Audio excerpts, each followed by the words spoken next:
Yisroel Salanter would tell this story. He said once a king came to a particular town, and he brought with him some barrels and some buckets.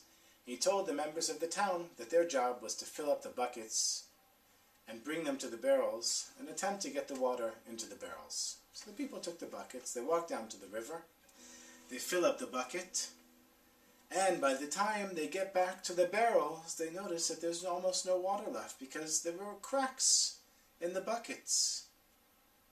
So they tried again, and every time they filled up these buckets with water, the cracks got a little bigger, and more water came out of the buckets.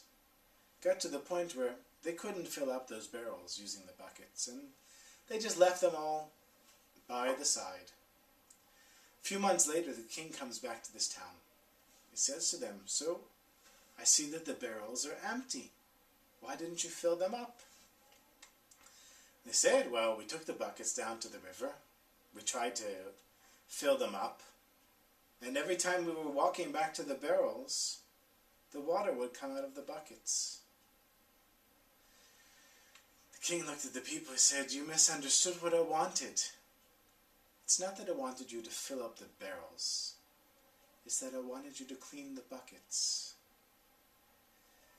And so what's the story about? Sometimes you learn Torah, and you really want to hold on to what you learned, but it slips out like holes in the bucket. The water goes through like holes in the bucket. But don't worry. Sometimes the water will stay, and sometimes the water is just going through you to clean the buckets. Sometimes the Torah goes in one ear, out the other. It's okay. Sometimes it stays, and sometimes it's there just to clean you and keep you a holy vessel. La, la, la, la.